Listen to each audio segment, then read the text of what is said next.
following is a baffling conundrum to the evolutionist. Purposed and directed information exchange, orchestrating specific and intended functioning within a cell, is continuously conducted within the human genome and the DNA-RNA functions that make up the human genome. As you probably know, the genome is the complete set of genetic material for any given living organism. The human genome is about 3 gigabases long, which boils down to 750 megabytes. This is about the same code amount that is found in the total of 3 Mozilla browsers. The language of DNA is digital, but it is not binary code like a computer. Where binary encoding has zeros and ones to work with, DNA has 4 positions, T, C, G, and A. These letters are used to represent the 4 informational nucleotide bases of a DNA strand. Whereas a digital byte is almost 8 binary digits, a DNA byte, called a codon, has 3 digits. Because each digit can have 4 values instead of 2, a DNA codon has 64 possible values, compared to a binary byte, which has 256. When you take into account that all 20+ million species of known life and each of their subsystems and sub-subsystems are all produced within this 64-value coding language, you can see the amazing efficiency level at which the genome works. Of the 20,000 to 30,000 genes now thought to make up the human genome, most cells actually express only a very small part of the total information code, which makes sense. A liver cell, for example, would have no need for the DNA code that makes up neurons.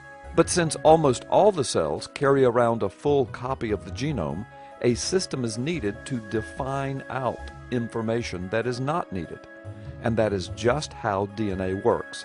Just like a computer program, the genetic code is full of if and end if statements. This is why stem cells are so hot right now. These cells have the ability to differentiate into everything. The code hasn't been defined out yet, so to speak.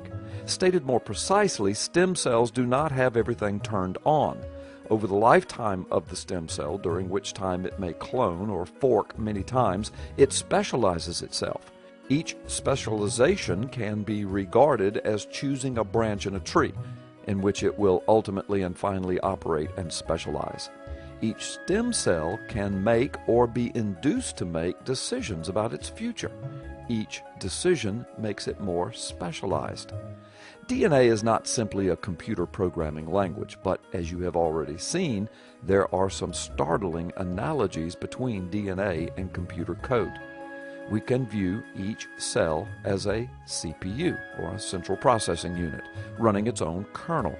As you probably know, in computing, the kernel is the main component of most computer operating systems.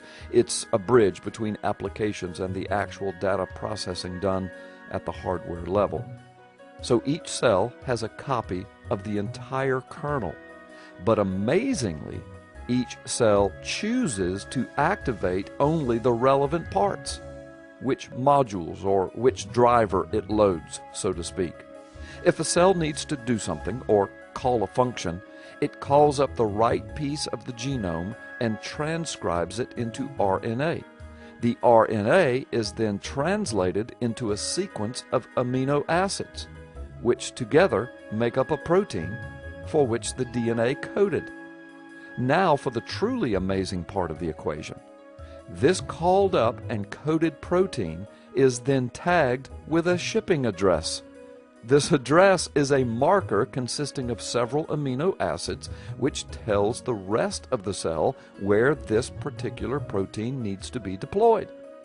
Once the protein arrives at its intended location, the delivery instruction is then stripped off and several post-processing steps are performed, activating the protein to now do its job. The protein is not activated until it arrives at its marked and intended location. The amazing and complex intelligent communication functions of DNA are myriad. They are too numerous to recount and explain in a short and simple video such as this.